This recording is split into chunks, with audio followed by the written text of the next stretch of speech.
5, 4, 3, 2, 1.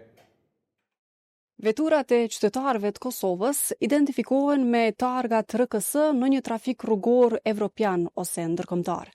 Por pse Kosova ende nuk e ka një targ të tillë edhe në botën digjitale?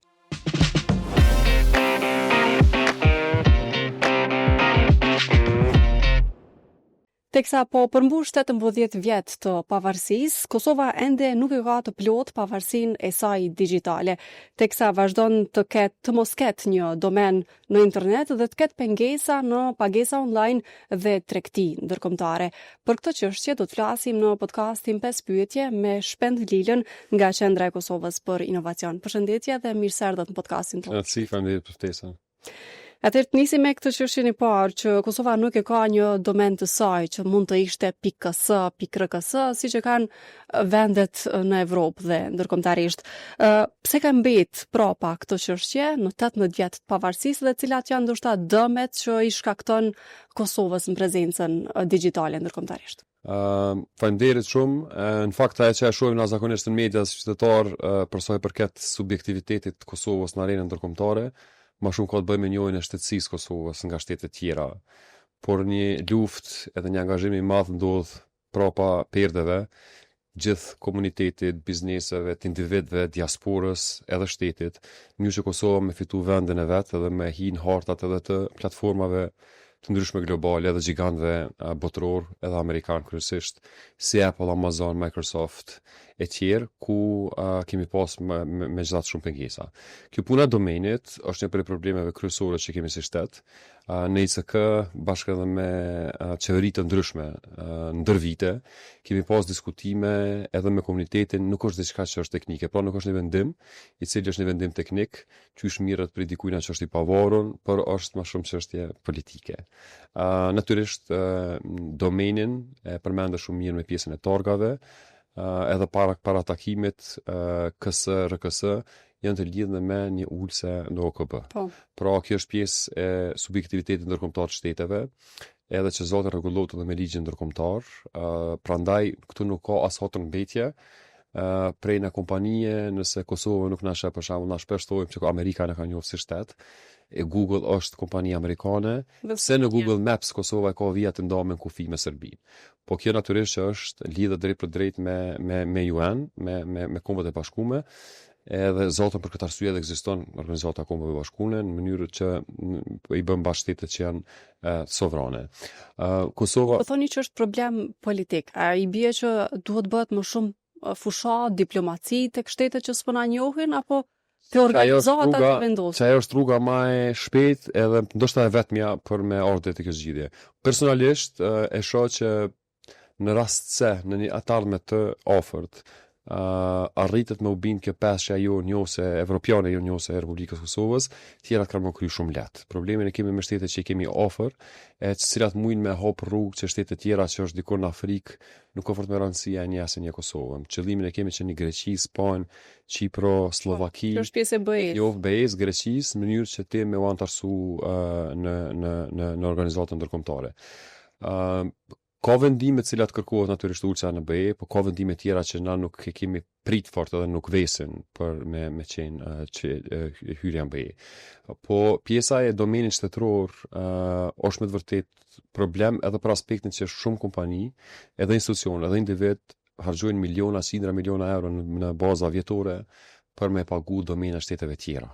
Për shembull në Kosovë, ki kompani edhe institucione që janë me .net, ki me .me, ka me kompani që janë .al, ka me .co. Kemi institucione qeveritare që janë .net. .net. Po ndoshta se kjo neti ka qenë zgjidhja e vetme dhe mbaret me cilën kompani të sektorit qeveria mund me pas marrëveshje për natyrisht rrugën e dhënave, databazave të sistemeve dhe të sigurisë. Megjithatë po ta kishim tonën, këto miliona do të mbeteshin në Kosovë, nuk do të shpenzoheshin jashtë. Ndoshta vetëm si një fakt interesant, është që për shkak se e ka shumë të përshtatshme malizi.me, e kemi me qindra miliona euro që po shkojnë Malzi prej kompanive ndërkombëtare, për shkak se e kanë shumë të lehtë me e kthy në emër domenit që tingëllon shumë mirë, për shembull eat me, fly me, buy me. Më thonë ja ka po harin Malizi emrit vetë shtetit, për shkak se është pikë më e edhe që lidhet shumë mirë në gjuhën angleze. Tingëllon mirë dhe mbahet Edhe mend. pa bu kur gjo heq, do të thonë ki hyrje të qindra miliona eurove vetëm sa ta paguaj për domen. Që është duke domeni i Kosovës? Kësëm duke që nuk mund me pas për shkak se është Kosova, Korea South. QZK as mund nuk më pëlqen, falem edhe pak më herët. Po. Megjithatë, duhet me qenë dy shkronjsh, shumicën e platformave është me dy shkronja, për shembull US, AL, ME, DE, CH për Zvicrën. Kështu që me siguri nuk besoj që nuk mund të jetë, po qëre, kur ta ki njohjen edhe ulse nuk bë pak rëndësi ka cila shkronja kena mi pas mrapa. E rëndësishme është që shteti do më thonë ti kemi pas njohën ndërkombëtarisht si shtet. Më pas të lidhen komplet edhe me pjesën e antarësimit në platforma tjera. Drejt për drejt lidhet me e-commerce, edhe e-commerce është më shumë çështje politike sa teknike. Ka shumë kompani që punojnë me Amazonin, po as në Amazon, as në PayPal, ti nuk e ki Kosovën. Për shkak se nuk është vendim i cili mirët për hatër dikuj, ose vendim teknik që ka të bëjë me shtimin e një listë në shtetit, po është hapja llogarive në PayPal edhe në këtë rast në Amazon me platforma që mirën me e-commerce, zakonisht rregullohen me ISO standarde ndërkombëtare, të cilat në fund të kodit e kanë çat dy shkronjshin e shtetit që duhet me ekzistu. Pa e pas çat dy shkronjshin që nuk kupton, dush me pas një ulse nuk ka bë me një njoftë ndërkombëtarisht, nuk mundesh me bë kurrë. Keq ka kemi mujt me bë si komunitet, është që kemi mujt me gjetë rrugë dytësore. Që nëse shqiptarja vojmë qarën dyqysh. Shembull, kemi kompani sot ti mundesh me porosit në Amazon, edhe të vjen paketa javën tjetër. Po e bën nëpërmjet një kompanie që është themelu. Një ndërmjetësues. Një paketos që mundet me ta sjell. Shumë na nuk mesim pa mall prej Amazonit. Po çka është arsyeja pse na duhet me bë dyqysh fiskultura tjera që pa nevojshme kushtojnë edhe resurse financiare edhe humane në mënyrë që me rregullu teknikisht si çështje. Megjithatë prapë po them, na si komunitet nuk mujmë me bë më shumë. Kemi bë në platforma tjera, po diçka që është vendim politik duhet Kosova me forcu edhe me shtu tutje presionin, po fatkeqësisht jemi të ndodhur edhe në një situatë jo të favorshme globale, me luftën në Ukrainë, me luftën në Gaza. Po, me zhvillime që mund ta tjera që ty qesin në plan 3 ose 4. Si pyetje dytë sa i përket kësaj çështje që kemi pengesa, do të thonë pagesa online ose në regjistrime në platforma që mundsojnë pagesa online. Sa krijon ndoshta pengesë ose sa na bën të jemi hapa mbrapa, ndoshta fqinjve tanë evropian ky sistem. Qoftë me blerje individuale, po edhe në aspektin biznesor. Po jo vetëm fqinjve evropian, po edhe regional. Po. Thonë kemi afër Shqipëri, dhe që zakonisht ka dhe kompani që të regjistruar në të dy vendet. Do të thonë që kompani që regjistruar në Shqipëri dhe në Kosovë, ose kompani që në sektorin e teknologjisë, po që janë të hapur prej pjesëtarëve tonë në diasporë, që po ashtu e kanë një kompani qoftë në Zvicër, në Austri ose në Gjermani, që me pas më të lehtë pjesën e qarkullimit. Punën e tyne payment gateways që shtohet në webfaqe, fatkeqësisht në shumicën e platformave brenda Kosovës i kemi thonë blerje online, po ajo ka qenë vetëm porosi online. Se blerjen ti e ki bo cash ose me transfer bankar, mas e ki marrë produktin. Po një farforme kemi hi me provu si shërbim, po që halal nuk mund të më ekzekutu. Me PayPal edhe me Amazon jo. Ka dhe forma tjera që kompanit në Kosovë, si Gjirafa tjera, po e zhvillojnë nështë për veglat që janë të mbrenqme, për konsum të tregut shqipfaq, që të kur është 6 milion në region, por që për jashtë dush prapë me bo qëto fiskultura për me kësy. Nuk është e letë, se prapë po them, janë shpenzime që kishin mujt me shku në zhvillimin e biznesit, në punësimet njerëzve të ri, në zhvillim të produkteve të reja, në renovim zyreve të kompanive ose mbledhje produkteve me jashtë. Ndërkaq në pyetjen e tretë tek kjo puna e mosnjohjes si shtet në platforma online, përmendet më herët Google Maps që veriun e shtetit Kosovës e kufizon me viza të ndërprera, pra jo si kufit e tjerë me shtetet përreth. po ashtu dhe ka aplikacione të shumta që s'mund të jenë të disponueshme për Kosovën, më herët edhe shumë video në YouTube s'ke mund t'i shikosh sepse s'kan qenë të disponueshme për shtetin ton. Përveç se sa na lën mbrapa, ndoshta a ka ndonjë rast specifik ku ndonjë startup, ndonjë inovacion në Kosovë i ka bërë pengesë kjo çështje? E para tek pjesa e Google Maps, nuk ka person në Kosovë që nuk i pengon. Unë e kanë edhe kur ti vetë ti vron syt. Tjetra është që ajna është hartën nuk ta nje në pjesën me vjet plot, në pjesën veriore, por shumë shërbime ka fillu me të njoft. Për shembull, ti sot i ki ketë rrugt në Kosovë, Shqip, çdo që i kemi mbru. E ki linjën e autobusave, që mundesh me hi me Google Maps, se cila është ndërlidhje drejt për drejt për gjirafës. Domethënë, prapo kthejnë ata ajo që kontributi i komunitetit është paq i madh, por jo shumë i dukshëm në aspektin e njohjes faktike të Kosovës në platforma. Nëse jon kufi në shërbime brenda një. Për shembull, ti sot mundesh me hi në Google Maps, me shkru çom deri në Gjakov, edhe Google Maps me ta sugjeru linjën e trafikut urban për stacionet të autobusave Prishtinë, të i marrë informatat prej orarit të autobusave që e publikon Google. Kështu që në forma të ndryshme ka arritje, edhe po besoj që keqërshia përmitor kish mund me qenë vendosja e kufirit me vija të ndërprerme. Megjithatë Google si gjigant global në Kosovë më herët nuk e ki pas mbasni shërbim, mbasni produkt. Jemi të folë për 100 vjet të fundit që e ki Google Pay, e ki marrjen informatave, sot mundesh me pa trafikun, sa është idente në rrugë ndryshme të Kosovës, ti një adresat, edhe s'fundi edhe si Google ka hyrë me programe me Google for Startups. Domethënë kompanitë për Kosovës mundën lirisht me apliku në platforma, Kosovë ka me zgjedh. Domethënë që është ka rritje të ndryshme, po që kjo kompanisë Google nuk i kërkon me pas njohje ose vend në OKB si Kosovë, janë do të vendime që i merr pa pas nevojë hiç për vendime të ndryshme politike. Kështu që lëvizje ka pozitive, jo çaq sa kemi dëshirë edhe qef si komunitet, po për 18 vjet, edhe 2 vjet Kosova ka të Nigjera hala. Kështu që derisa ti bën të kalon pjesën e tim, po shpresoj shumë që me u përmbyll. Edhe bota me u pashi pak se është shumë problem me hi në radar global Kosova në çdo momente, me këto turbulenca që po ndodhin në arenën globale. Në qartë, në pyetjen e katërt, shpend pavarësisht këtyre hapave dhe arritjeve që janë bërë ndër vite, përmirësimeve, avancimeve, a ka pas raste ku ndoshta startupet kosovare detyrohen me shku në vendet në region, pikërisht për shkak të pengesave në tregun online ndërkombëtar? Kjo po që po, mirë për nështë të deshta me full pak edhe për pjesën e sa para gjykus janë vendet tjera për Kosovën këtë rast. Mora si shembull kur para 12 viteve themelus tashtit të gjirafës kanë shku në Çekipër me kërku një investim, ka thonë e një ata që vjetë në kjerë.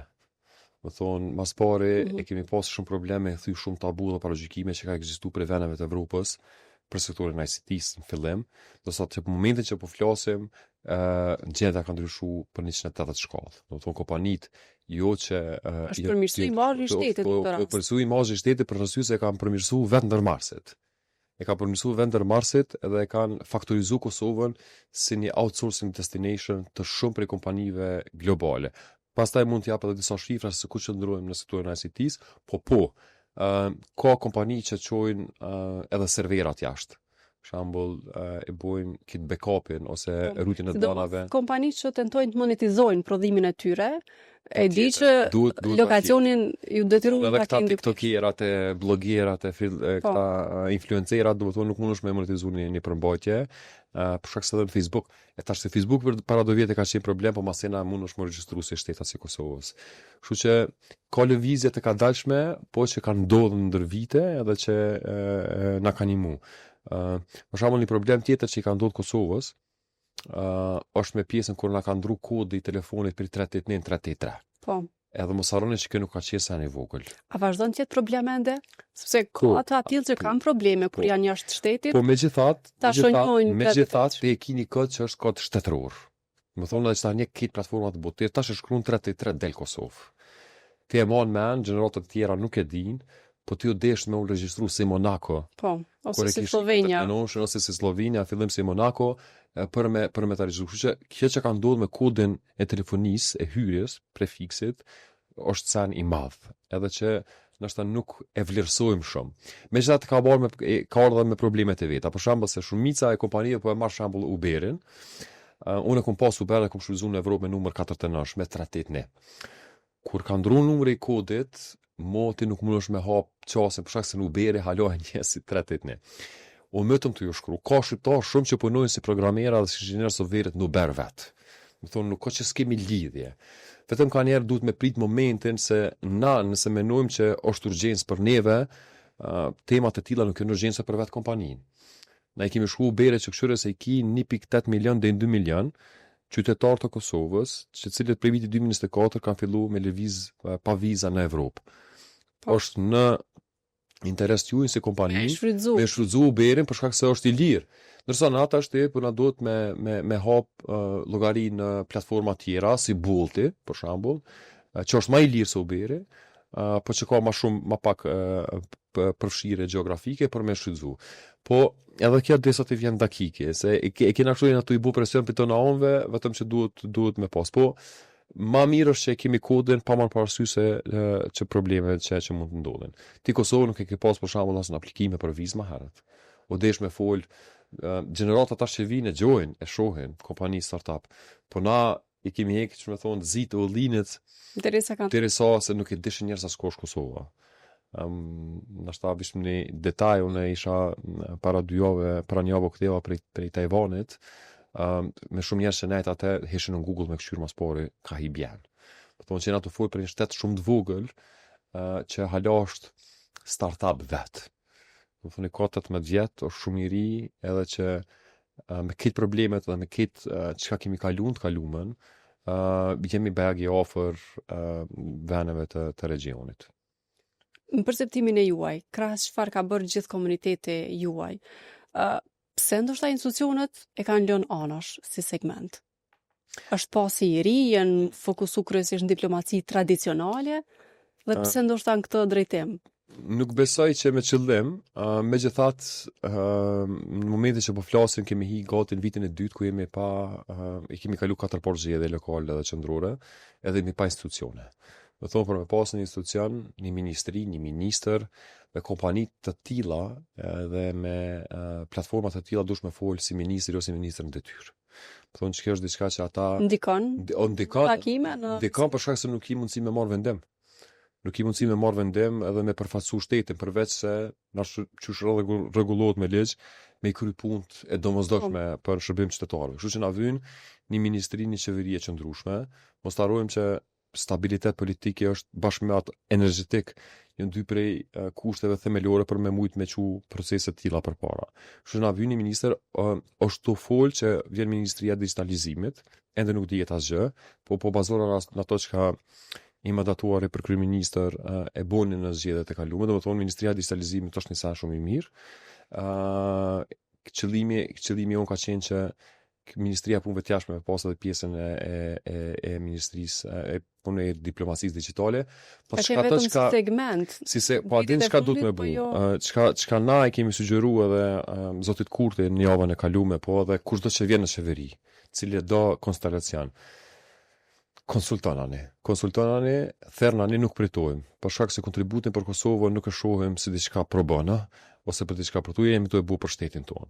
Kështu që kemi njerëz që punojnë në Apple, kemi njerëz që punojnë në LinkedIn, ka njerëz që punojnë në Volvo, ka njerëz që janë në Silicon Valley me qindra mira kompani në për krejt botën, diasporën me shfrytzu, inxhiniera që i kemi në për krejt kompani më të mëdha, njerëz me ndikim si Ylli Bajraktari, Ber Bajraktari, profesori Visar Berisha në Arizona State University, e 100 visara ylla tjerë që nuk hezitojnë, vetëm që duhet me qenë një ftesë për zotit shpis, këtë rast shtetit Kosovës, për me bo mbledhani.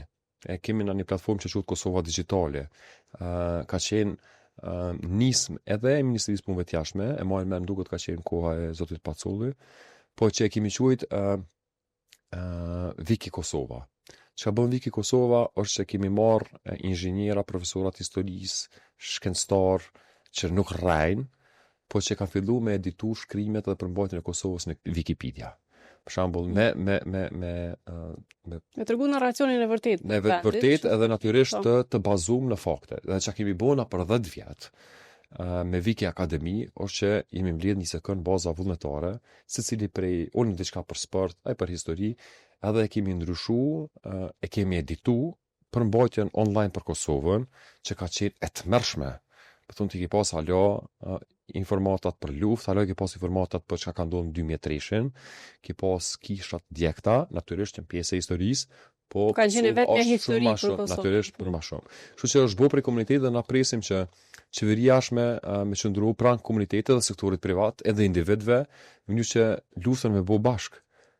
Por si shtet e mon bajrakun për shkak se si zot shtëpia e ka për obligim me qenë, shme thonë, nismëtar për me na bo bashkë. Edhe nga pozita dhe mandati. Për fund, shpend, duke përmbledh edhe me këtë që thatë se ka nevojë për konsulencë me komunitetin e juaj dhe që të arrijet një punë e mirë, por çka është veprimi konkret që kur i kemi mbrit 18 vjet si shtet, që duhet bëhet në këtë drejtim për ta përmbyll aspektin e njohjes digjitale?